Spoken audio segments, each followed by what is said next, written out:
Hello everybody and welcome back. It is good to talk to all of you again and welcome to another Nautical Tales episode. It has been a very long time since I've last made one of these.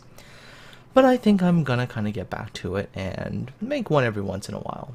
It's definitely fun to watch a whole bunch of replays and see some of the great moments some of you have had. Although the replay system can definitely use some work. Right now, one of the things that drives me completely crazy is that I can't skip the loading time. Which means every time I watch a replay, usually that means to watch and then record and all that for a replay. Usually, let's say every replay I gotta watch like 3 times if I actually want to record it. And the ones that don't, I gotta watch at least once, so... yeah, typically I spend at least probably an hour, maybe more, just sitting there twiddling my thumbs going, darn it, hurry up. So of course we're going to start with one of my replays. This happened yesterday. I was playing the Algerie and I loaded in a little bit on the late side. I had done something else for a little bit and came back and holy crap, our B cap was capped already. And not a single one of my friendly ships was anywhere near it. Initially I thought, well, maybe the B-cap had a destroyer or something. So went to investigate. No, it was a battleship and, well, I mean, it's a tier 5 battleship, but one of the more powerful tier 5 battleships in the game, the Giulio Cesare. And of course my reaction being in a cruiser against a battleship in a one-on-one situation is, oh crap, this is not gonna go well. Because, you know, at this kind of tier, battleships hurt. So I'm at first hoping, okay, maybe some other battleship come in, give me a hand. Maybe that Koenig over there on the 2 line. Maybe I can get one of my division mates who've all gone over to the 9-10 line and into C. Maybe one of them could turn around and give me some help. But they're all occupied. So it's up to me. I've got to try to find a way to kill this battleship. So what am I going to do? Well, first, pull some distance. Make it so it's not easy for the battleship to hit me.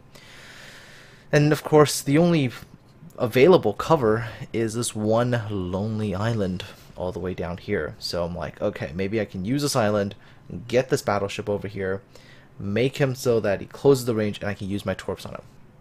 It's a plan, right? I mean, it is a plan.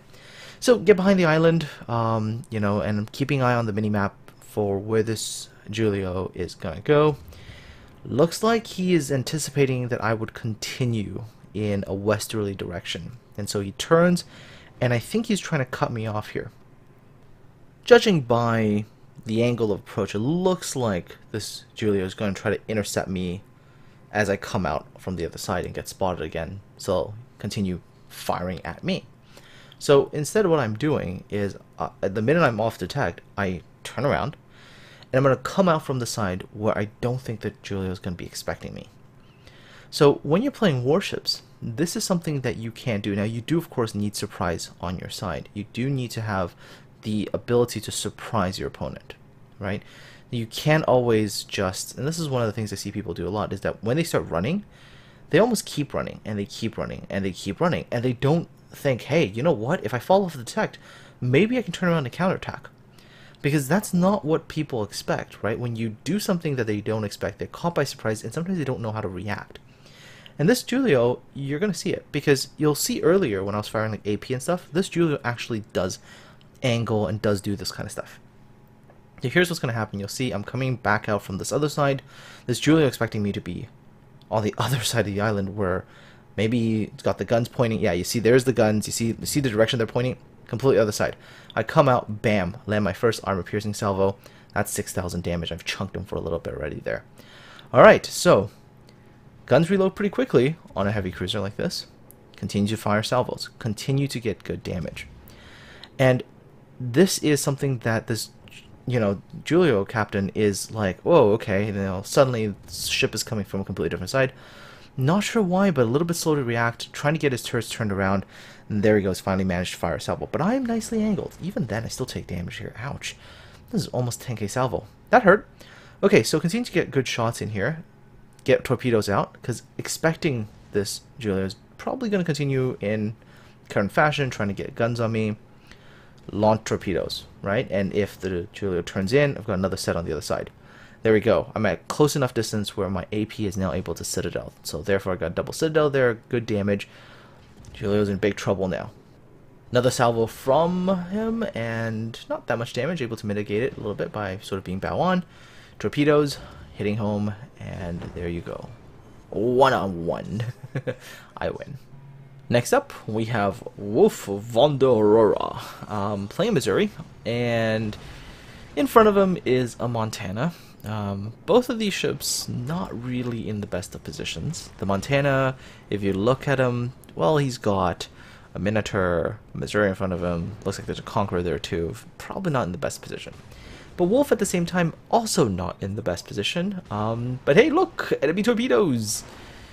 Except these enemy torpedoes were aimed at where Wolf was supposed to be in a little bit, according to the great prediction line. And yeah, Wolf only takes one torpedo. However, oh, that poor Montana. Poor Montana. Absolutely no chance at all. Good job, Shima, there.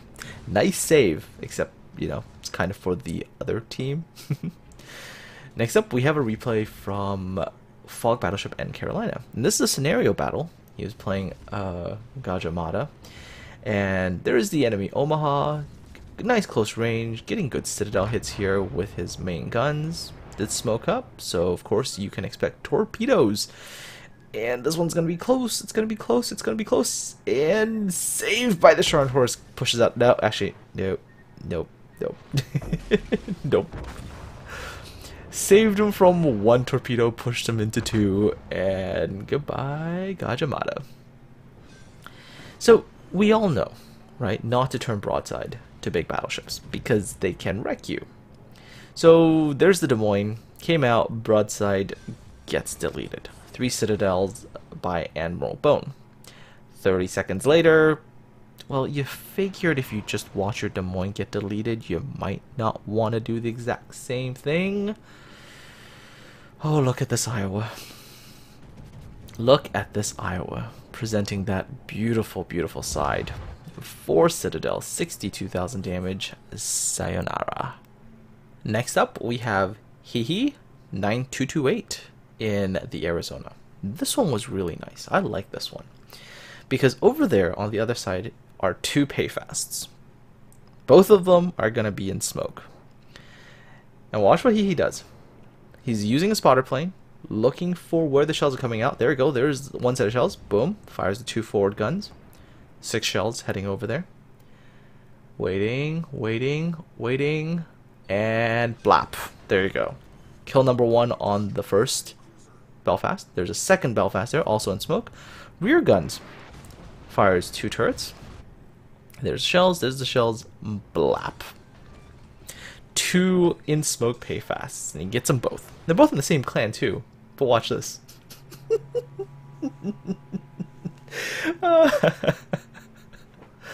Alright, moving on.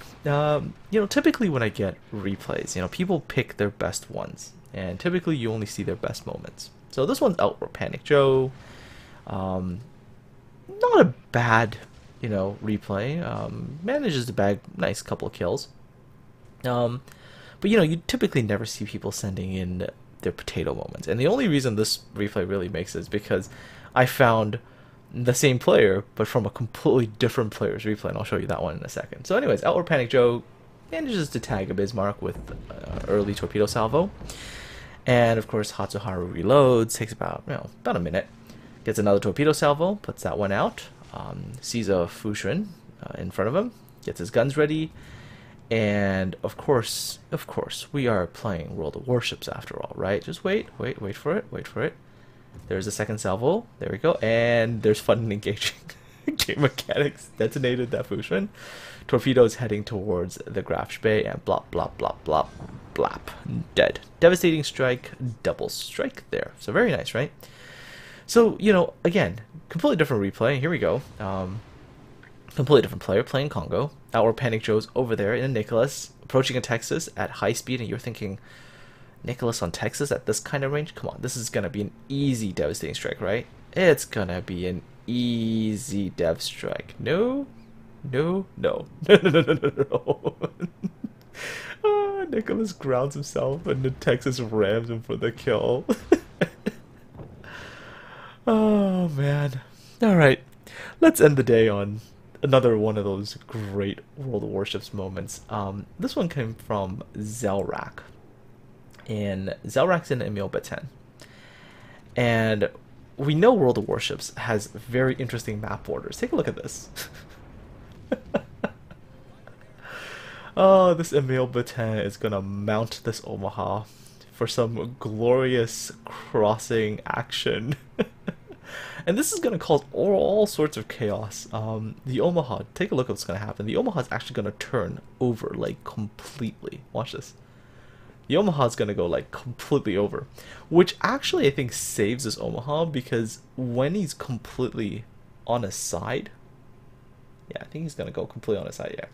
When he's completely on his side, just take a look. All the shells that are gonna come in and hit the Omaha, is actually gonna do only overpen damage. Because what's happening is the shells are hitting the upper deck armor and penetrating right through and going out the bottom. They actually never even arm to detonate inside the citadel. Now, normally, you know, obviously you have the thicker belt armor and everything, and it does that, but by being completely turned over, you see nothing but overpens.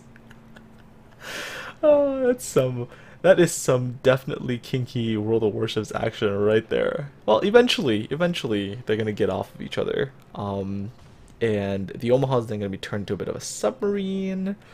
Stern's gonna kind of come up Titanic style. And finally, the two ships are gonna break apart.